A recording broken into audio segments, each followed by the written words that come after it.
direct du studio d'Azibao pour la nuit virtuelle rugby taureau. On vous souhaite la bienvenue à tous et à toutes. Vous êtes déjà très nombreux sur le blog, vous êtes déjà très nombreux sur la page Facebook. Vous pouvez nous faire des petits clics pour nous dire que vous aimez ce rendez-vous. Nous y sommes pour cette nuit virtuelle rugby taureau avec, comme d'habitude, une pléiade d'invités. Même si nous ne sommes pas à la salle des fêtes, eh bien nous sommes là avec vous. Je serai en compagnie de Michel Bertrand pour la partie tauromachie et puis l'incontournable, l'inoubliable Stéphane Brett, le président. Président, bonjour. Bonjour Denis, n'en fais pas trop. Bonsoir à toutes et à toutes. Laissez-moi tout d'abord, au nom de l'équipe Renouveau et Tradition, vous souhaiter la bienvenue pour cette 21e nuit rugby et taureau. 21e nuit qui revêt un aspect particulier car nous ne sommes pas, pour la première fois depuis 2001, nous ne sommes pas au Centre culturel de Capsieux, attablés côte à côte, en partageant un dîner de gala et en échangeant sans masque ni distanciation. Mais rugby et taureau se renouvellent. Ils renouvellent la tradition et pour vous permettre, vous aficionados, de retrouver ce moment et de trouver ce moment de plaisir, de partage et de convivialité qui nous fait tant défaut. Au cours de cette nuit, nous allons évoquer les événements qui ont marqué l'actualité rugby et taureau 2020 et nous nous projetterons sur les événements qui vont certainement marquer l'année 2029.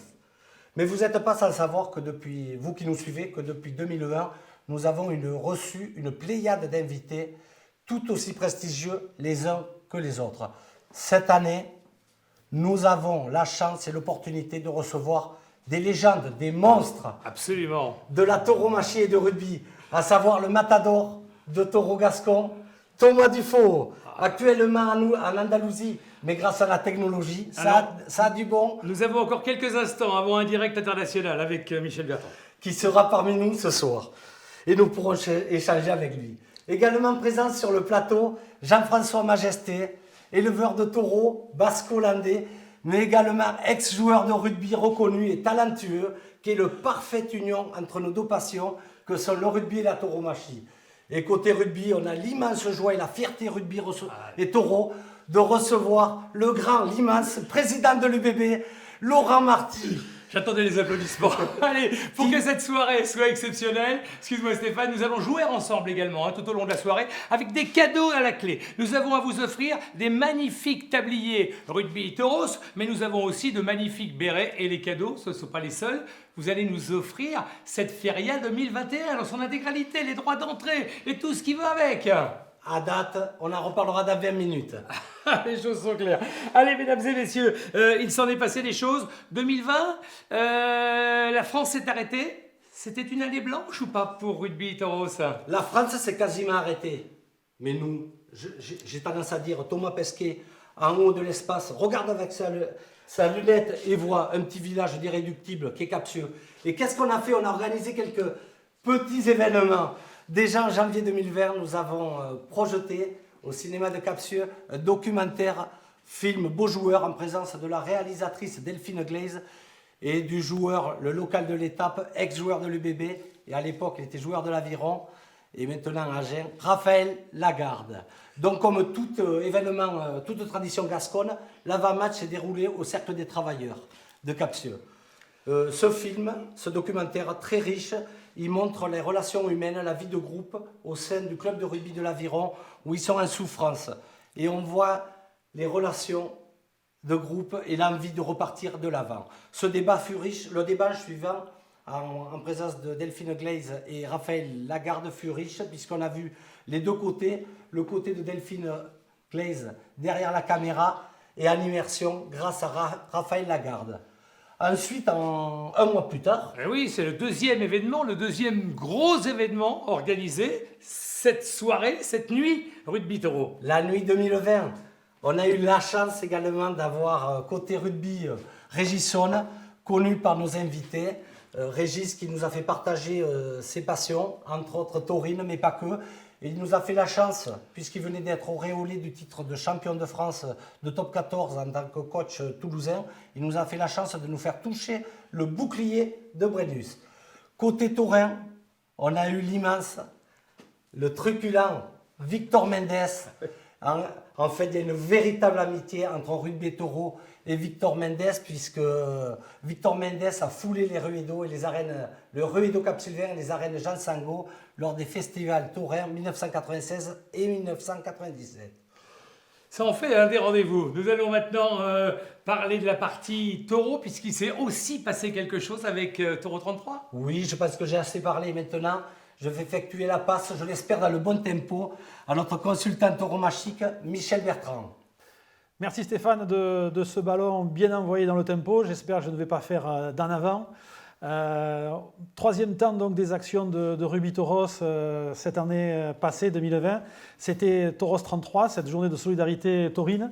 On est en compagnie de Jean-François Majesté, éleveur de taureaux, qui a participé à cette action de Toros 33. Bonjour Jean-François. Bonjour Michel, bonjour à tous. Alors, on est enchanté de t'accueillir. Cette journée a été organisée au mois de septembre à l'initiative et sous l'égide de la coordination des clubs taurins de la Gironde, qui rassemble 18 à 20 clubs taurins, en collaboration avec nos amis de la Brède, de la Peña des Graves, de la Brède, de la Peña Fiesta Garona également de Florac, et puis bien évidemment de l'équipe de Rugby Toros en tant que bras entre guillemets armés sur le côté terrain. Voilà, dans les arènes de Captieux.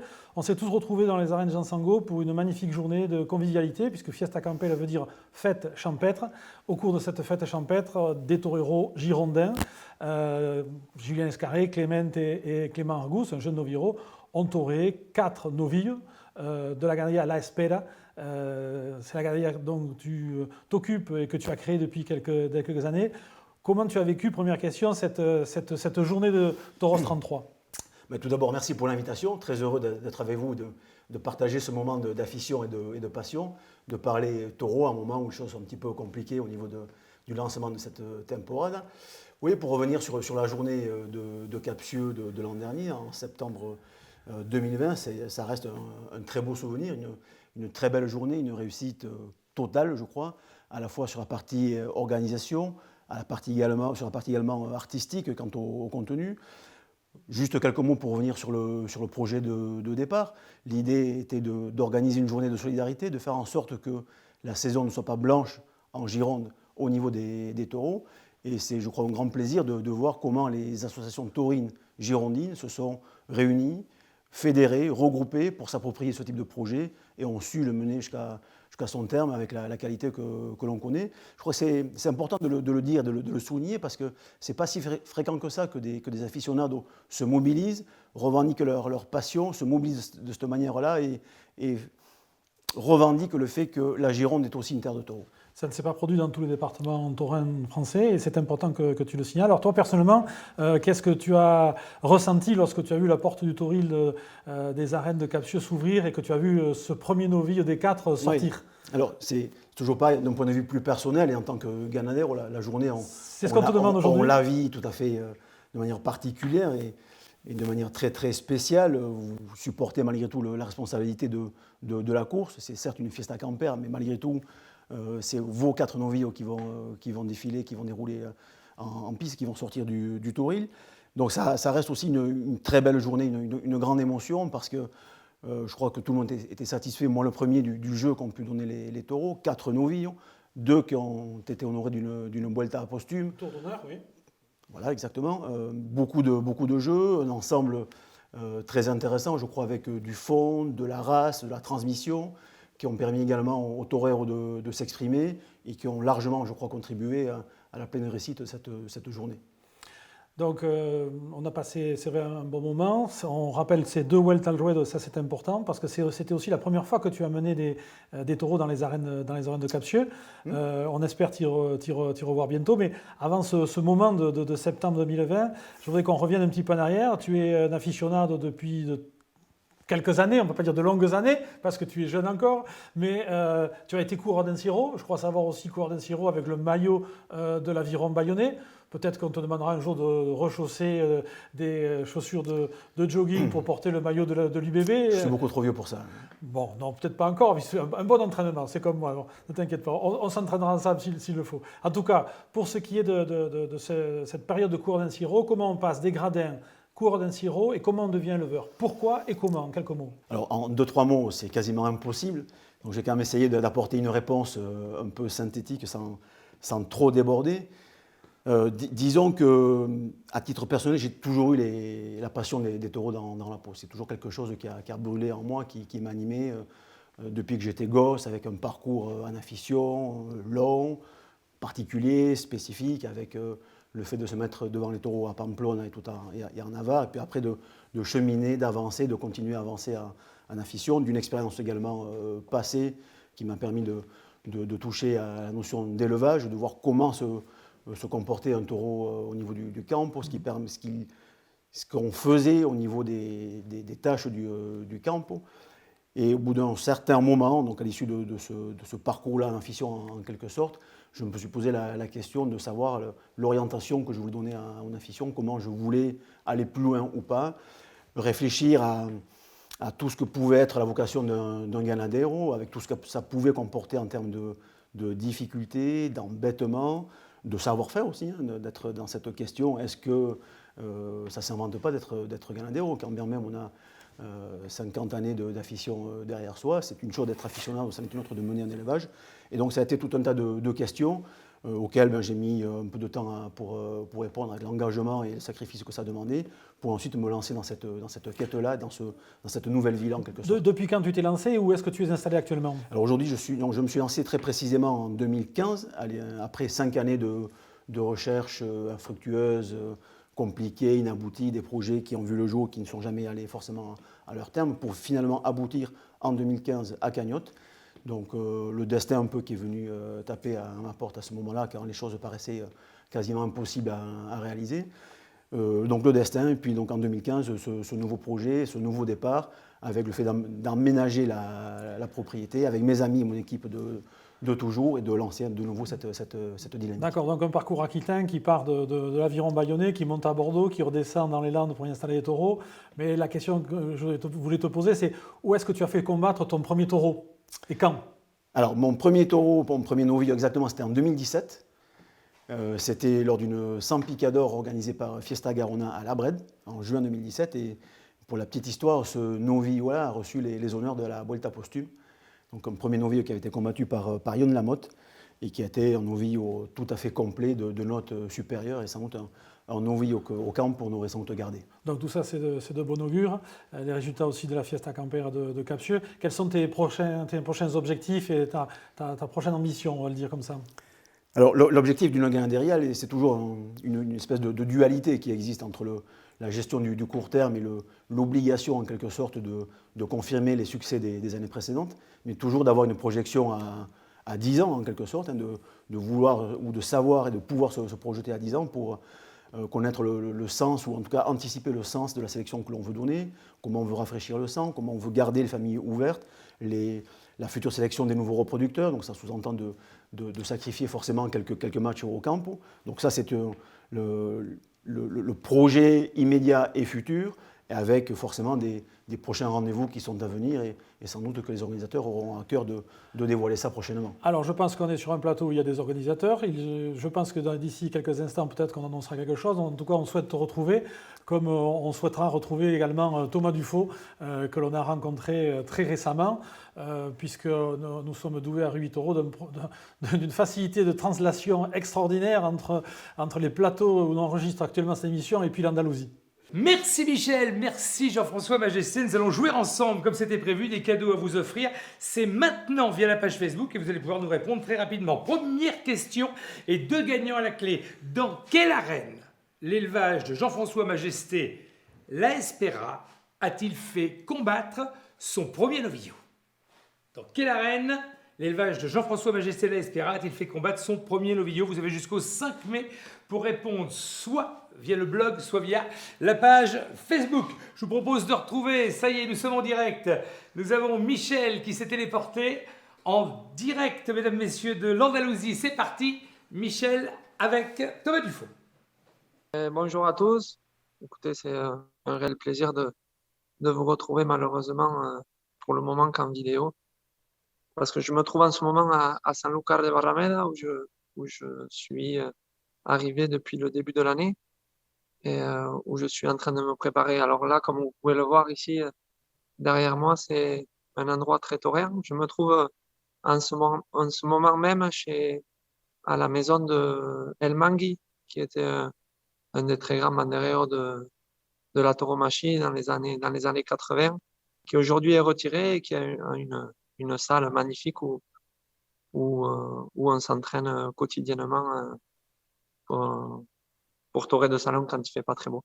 J'ai fait le choix de venir m'immerger, on va dire, ici, dans cet endroit vraiment très taurin où se trouve une grande partie des ganaderies ici en Espagne et où vraiment la préparation est vraiment très intéressante. Donc c'est pour ça que j'ai fait le choix de venir vivre ici depuis le début de l'année et Luisito, c'est la personne avec qui on s'entraîne et au quotidien, avec la personne aussi avec laquelle on va au campo. Et c'est vrai que c'est une réelle chance d'être ici. Mais aujourd'hui, je suis à l'aube de ma 10e année d'alternative. Et c'est vrai que pour moi, c'est un challenge énorme parce que 10 ans sont passés. La 9e année, malheureusement, comme on vient de l'évoquer, a été blanche de par le Covid. Et moi, j'ai pris cette année-là comme pour, on va dire, pour me préparer comme peut-être je ne l'avais jamais fait auparavant. Mais je pense que le pas cette année de choisir de partir travailler avec Luisito, je pense que c'est vraiment la personne qui, du moins, je suis en train de le voir maintenant et j'en suis très fier, très heureux. Je suis en train de le voir au campo et au quotidien avec lui. Je suis en train d'avancer et peut-être d'évoluer dans un sens que j'ai toujours voulu atteindre, mais j'avais jamais eu la personne à mes côtés pour m'y faire arriver. Donc, écoutez, pour moi, c'est ma 10e année, comme tu dis, l'alternative va commencer. Et j'ai vraiment hâte de retrouver les arènes et surtout de retrouver le public. La carrière d'un matador de taureau, ça se construit. Et il faut petit à petit essayer de toujours avancer, jamais reculer. Et c'est ce que j'ai toujours essayé de faire, on va dire. Et je pense maintenant, quand je regarde ce qui s'est passé derrière moi, c'est que j'ai toujours su évoluer, toujours su avancer, même si à mon goût, ça n'a pas été assez vite. Mais je pense que, comme je l'ai dit auparavant, mais avec cette préparation que j'ai eue cet hiver, je pense que c'est ce qui va me faire encore plus avancer en tant que torero. Certes, j'ai acquis une technique maintenant, 10 ans d'alternative, ça te donne quand même une technique assez importante pour te mettre devant les taureaux.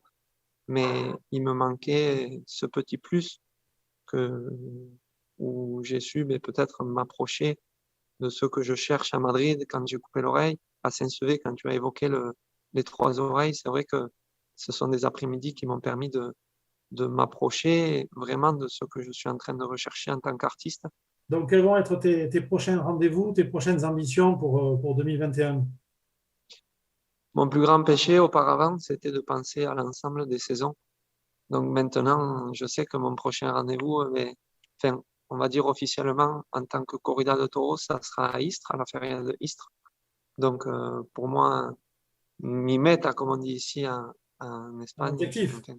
C'est mon objectif, voilà, exactement. Mon objectif, ça sera de mettre tout en œuvre et d'essayer de triompher à cet après-midi-là, à Istres. Et après, je prendrai les après-midi par après-midi comme elles viennent. Et en espérant faire un point à la fin de l'année qui soit le meilleur possible. Je souhaite saluer aussi tous les gens de Capsieux qui, je sais, qui m'ont fait confiance à mes débuts. J'avais vécu une très belle après-midi de janvier, je m'en souviens encore, et je sais que j'ai des fervents admirateurs qui me suivent depuis très longtemps et qui viennent me voir au quotidien dans les corridas que je fais. Donc, je les salue du fond du cœur. Quel talent, Michel, pour la téléportation. Fantastique. Merci, Michel. Je suis un peu essoufflé, Denis. Vraiment, j'ai plus l'habitude de courir, de faire des footings comme ça, vraiment. Alors, je crois que ce que je voulais Remercier, c'était Thomas de cette interview, évidemment, mais aussi dire que depuis 3 ans, on sent que ce garçon a passé un cap depuis qu'il a coupé cette oreille à Madrid. On sent vraiment qu'il y a un déclic qui s'est produit dans sa carrière. Et ça, et le succès qu'il a eu dans les arènes de Saint-Sevé aux côtés de Sébastien Castella, qui est le numéro 1 et l'un des top 5 mondiaux, on sent que ce garçon a passé une vitesse supérieure. Et vraiment, je prends un pari sur 2021. Ce garçon, on va le découvrir sous un œil nouveau. Voilà. Thomas Dufaux, le matador gascon. Petite question jeu afin de gagner encore des cadeaux. Je vous l'ai dit, on a plein de cadeaux à vous offrir. Je voulais juste vous remercier. Vous êtes très nombreux à cliquer des petits j'aime sur la page Facebook. C'est adorable. Ça nous met du chaud au cœur. La question, deuxième question de la soirée. Nous aurons donc 2 gagnants supplémentaires. Quelle année et quel mois, en quelle année et en quel mois Thomas Dufaux a-t-il coupé une oreille dans les arènes de Las Ventas de Madrid? Vous avez jusqu'à mercredi 5 mai pour répondre. Pour certains, vous venez d'entendre la réponse, vous devez l'avoir. C'est pas très compliqué, les choses sont claires. À vous, sur la page Facebook ou sur le blog, de nous envoyer vos réponses. Il y a de magnifiques cadeaux. Je vous rappelle qu'on vous invite à cette Feria 2021. Et puis il y a aussi les très beaux tabliers. Vous êtes amateurs de cuisine, comme nous d'ailleurs, eh bien, Ou de bon vin. ou de bon vin. Ou de bon vin. Raison de le dire, puisque ce sont de jolis tabliers de sommelier. Parlons rugby dans un instant et nous allons retrouver avec Stéphane Brett, le président de l'UBB, Laurent Marty. Stéphane, c'est à vous. Belle transition, ça va être compliqué de passer derrière ces 2 talents que sont Michel Bertrand et Denis Hanim. Mesdames, Messieurs, originaire de Bergerac, notre invité rugby a un fil conducteur. Il suit en fait le cours de la Garonne. Notre invité a en effet joué en junior au Stade Toulousain, puis a pris les rênes du grand club de rugby de Bordeaux quelques années plus tard. Comme un clin d'œil à ce lien fluvial et personnel, ces 2 clubs vont se mesurer demain en demi-finale de la Coupe d'Europe. Vous l'aviez deviné, cette rapide introduction, qui ne doit pas laisser à penser que sa vie a été un long fleuve tranquille, s'adresse à Monsieur Laurent Marty, président de l'UBB, qui nous fait l'immense honneur d'avoir accepté l'invitation de Rugby et Taureau. Merci, Monsieur Marty. Merci à vous, je suis ravi d'être avec vous. Tout le bonheur est pour nous. Donc vous l'avez bien compris, Laurent Marty est fier de ses racines bergeracoises, évoluant à Bergerac. Est-ce une fierté pour vous d'avoir été recruté par en junior par le Stade Toulousain? Ah oui, grande fierté, j'avais même été surpris. J'avais eu un peu de chance parce que ça s'était fait juste avant que la saison démarre, parce qu'il leur manquait un ailier. Voilà. Bon, alors j'avais 2-3 petites qualités, et de fil en aiguille, j'ai été recruté par le Stade Toulousain et j'en ai gardé un souvenir merveilleux. Et qu'avez-vous gardé justement de cette expérience-là? On sent côté purement sportif, mais vous avez gardé également quelque chose sur le côté extrasportif, sur le monde qui gravite autour? Alors sur le sportif, ce qui m'a marqué au Stade Toulousain, bien évidemment, c'est le jeu. Parce qu'en Réchelle, à l'époque, on faisait opposition tous les mercredis soirs avec la grande équipe du Stade Toulousain, qui était coachée par Pierre Villepreux et Jean-Claude Scrella. Donc je ne vous raconte pas la première opposition, moi arrivant de Bergerac, quand je me suis retrouvé en face d'Éric Bonneval. J'étais pas très fier. Mais c'est ce jeu, tout de suite, de faire vivre le ballon, de jouer debout, ça c'est ce qui m'avait marqué. Et la deuxième chose dont on ne parle pas assez souvent quand on parle du Stade Toulousain, c'est la notion de combat quand même. J'avais bien vu qu'il n'y avait que des fiers, des mecs qui n'avaient pas peur du combat. Sur l'extra-sportif, j'en parle pas, mais c'était très chouette. Merci en tout cas. Est-ce cette expérience à Toulouse qui a fait naître en vous l'envie d'être président, ou tout simplement l'envie de suivre les traces de votre père, Ouais. qui fut président, si mes fiches sont bonnes, de Bergerac au début des années 80? Et merci de parler de lui. Oui, parce que nous, on était plutôt au football. Et puis mon père a pris la présidence de l'US Bergeracoise et j'ai commencé à le suivre. Et là, c'est l'ambiance qui m'a plu tout de suite, je vous avoue. Bergerac était en 2e division, c'était très très convivial. Et de les voir, d'avoir ce sport et puis de voir ce qui se passait avant, après, j'avais adoré. Donc j'ai basculé au rugby, ça n'a pas trop mal marché. Et c'est vrai que c'est certainement mon père qui m'a fait naître cette envie. Les sollicitations n'ont pas dû vous manquer. Et pourquoi vous êtes venu à prendre les rênes de l'UBB, justement, et pourquoi pas celle de Bergerac? Ouais. Déjà, quand j'étais à Toulouse et qu'il y a eu ce contact avec l'UBB, j'avais eu un contact avec le Stade Toulousain.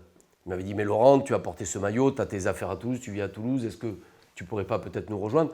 Je me rappelle que j'avais dit « Ce serait une grande fierté que de travailler pour le Stade Toulousain, mais le Stade Toulousain n'a pas besoin de moi. Ça a toujours été un grand club, il y a toujours eu des grands présidents, je ne voyais pas bien ce que je pouvais apporter.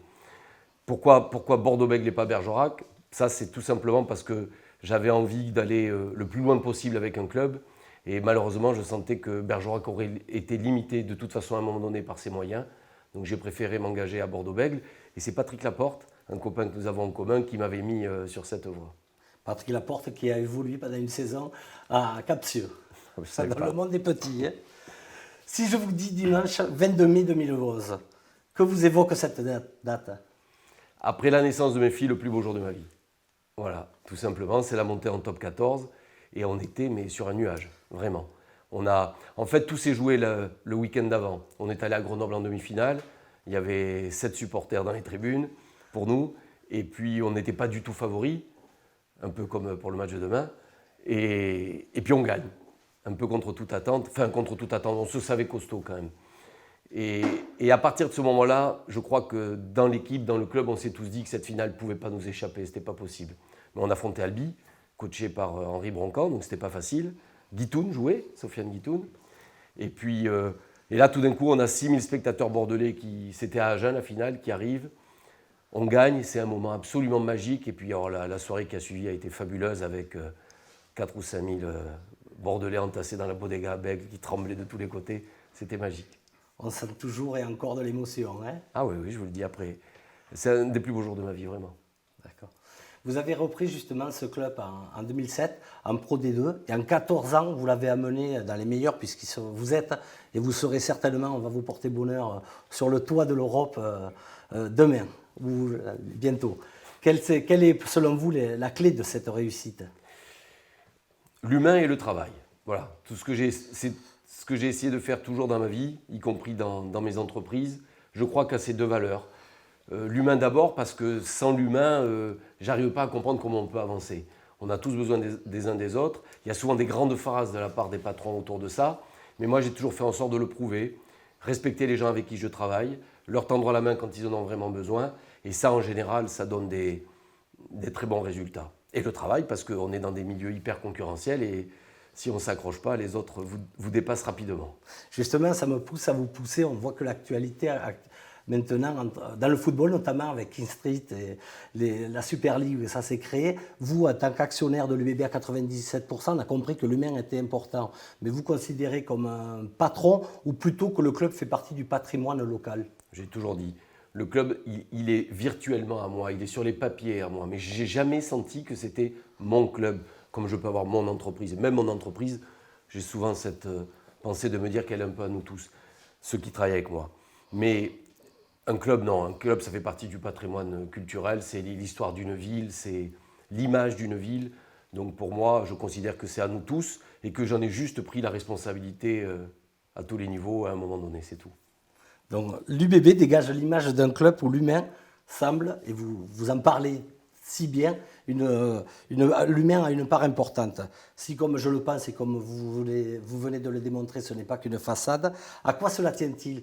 C'est à la faculté, vous, président, d'avoir choisi et cherché des entraîneurs qui vont dégager ceci, de vous entourer de partenaires et d'aller chercher ce public également. C'est ce mélange, c'est quoi? L'humain dans un club, c'est d'abord de choisir ses hommes en fonction de ça. On a une relation commune qu'on apprécie tous les deux, qui est Régis, qui pour moi reflète tout à fait ça. Régis, c'est un grand champion, ça a été un grand joueur, c'est un grand entraîneur, un grand technicien, et il dégage une humanité incroyable. Et puis j'aime son côté, moi, un peu atypique. Je n'aime pas les mecs qui sont toujours dans le moule, et lui, il est comme ça, Régis. Et c'est aussi aller chercher des joueurs qui sont dans cet état d'esprit, et le reste suit, parce que quand après vous avez des hommes qui ressemblent à votre projet, eh bien, en général, ce qui s'en dégage, c'est que du positif. Et je crois que si on a le premier public d'Europe depuis 7 ans, alors qu'on n'a jamais rien gagné, avec nos 25 000 spectateurs de moyenne, c'est parce qu'à un moment donné, ça a dépassé le cadre du rugby ou le cadre du jeu qu'on peut pratiquer. C'est que simplement, les gens se sont dit, ça me plaît, moi, ce qui est en train de se dégager de cette pelouse, parce qu'on sent que les mecs se donnent vraiment, quoi. Ce qui fait plaisir à vous entendre quand vous parlez de meilleur public. En effet, vous les trustez. Les meilleures affluences de top 14 depuis 7 ans, oui, consécutivement. Oui. Et en championnat européen, vous avez fait partie vous avez été 4 fois titré comme meilleur public, donc 3 fois consécutivement. Ouais. Donc on sent que c'est une fierté en dehors de l'aspect économique que ça peut apporter. C'est un joli pied de nez. Oui, c'est aujourd'hui, si ça devait s'arrêter là, je dirais que c'est peut-être notre plus belle victoire parce que c'est ma vision du sport. Le sport, il faut que, c'est un peu comme la corrida, hein, il faut que ce soit partagé, que ça lève les foules, qu'il y ait de la passion, de l'émotion du plus petit au plus grand. Et ça, c'est une victoire fabuleuse. Vous savez, quand le match démarre à Chaban, on a la pression du résultat, du match qui arrive. Mais je mets toujours un coup de tête pour voir tout le stade. Et je me dis, voilà, ça, c'est des bons moments. Ça. Et les drapeaux sont levés, les gens sont debout. Et je me dis, là, on est en train de partager du bonheur, parfois jusqu'à avec 32 ou 33 000 personnes. Je me dis, voilà, ça sert au moins à ça. Bravo. Vous avez, me semble-t-il, toujours essayé de composer des effectifs, un mix de joueurs de qualité issus de la formation, des joueurs étrangers un peu atypiques qui n'étaient pas connus, je pense à Matthew Clerkin, Hugh Chalmers, également des joueurs reconnus comme Semir Adrada, Ashley Cooper et Kepou. Et comment se situe le recrutement de François Trenduc et Louis Picamol, Ouais. qui a rejoint, et François Trenduc va rejoindre l'effectif l'année prochaine. Est-ce que vous les considérez comme un facteur X ou c'est plutôt un coup gagnant, une opportunité de la saison qui vous fait les recruter? Ce seront des facteurs X, nous l'espérons, à leur manière. Des coups gagnants et des opportunités aussi. Ils sont un peu tout. Mais parce que, si vous voulez, pour moi, un recrutement, il faut pas un schéma. Ça ne s'apprend pas dans un livre, un recrutement. Il ne faut pas avoir peur de prendre un inconnu de Pro D2, un étranger qui arrive de 10 000 km ou un mec en fin de carrière. Ce qui compte, en dehors de la qualité rugbystique, c'est d'essayer de sentir quelle est la motivation du joueur qui vous rejoint. Quand Louis Picamol, fin de carrière, on ne va même pas parler de sa carrière, on la connaît tous, vous dit qu'il est prêt à déménager sa famille pour une année de Montpellier, que c'est chez lui, il y vit. Il vient d'avoir un enfant, un troisième, qui a 15 jours quand vous lui parlez pour la première fois.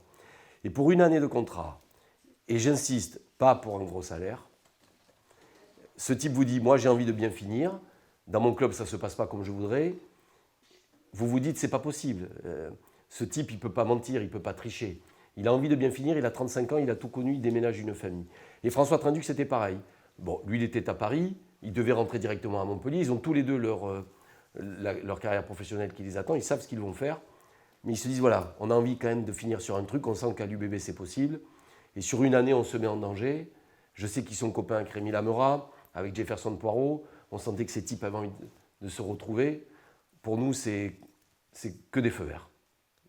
On sent un président heureux et qui se trompe rarement dans ses choix.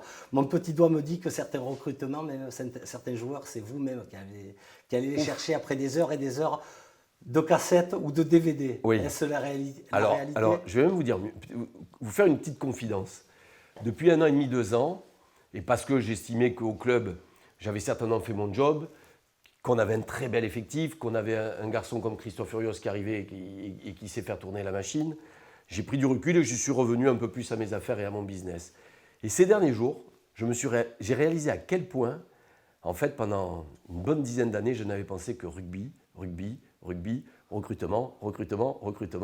Et je peux vous dire que les gens qui ont vécu avec moi pourraient vous dire que quand je dis que je regardais des matchs jusqu'à minuit minimum, c'était vrai.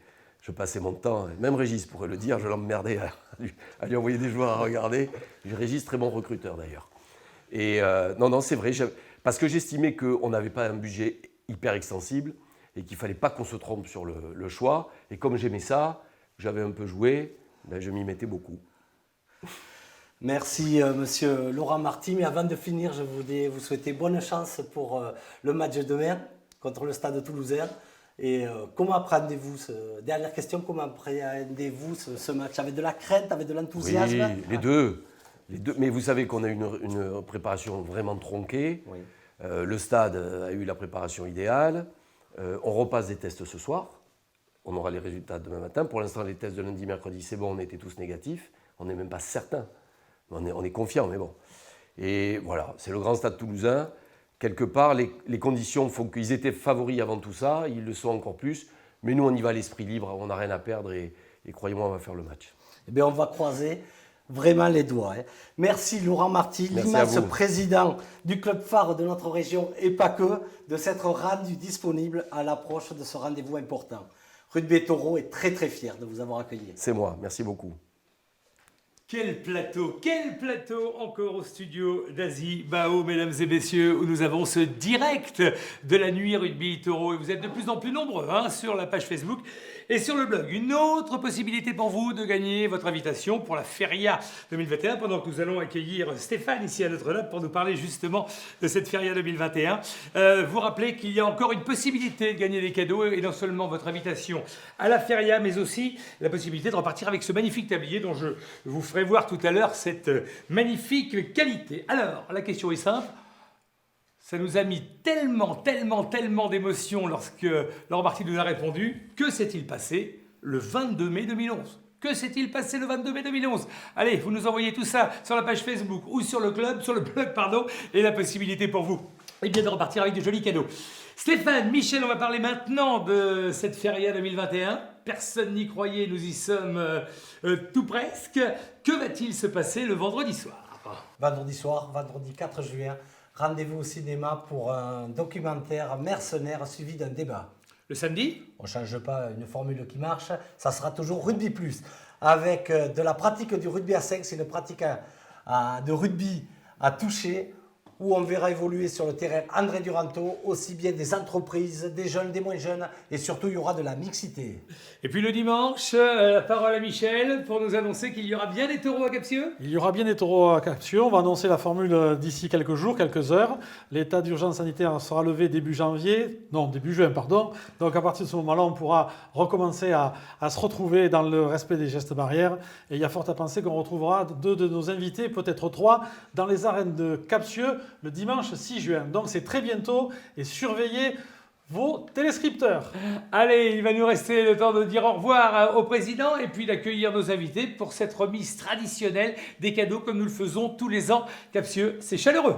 Merci encore à tous vous, les téléspectateurs, et surtout à nos invités vedettes que sont Monsieur Laurent Marty, Monsieur Thomas Dufaux et Monsieur Jean-François Majesté. Merci également Michel Bertrand, Denis Anime et Gamma Productions. Messieurs, je vous remets ceci, c'est le trophée André Duranto. Merci beaucoup. Ainsi que ce béret que vous porterez à merveille et qui j'espère vous portera chance de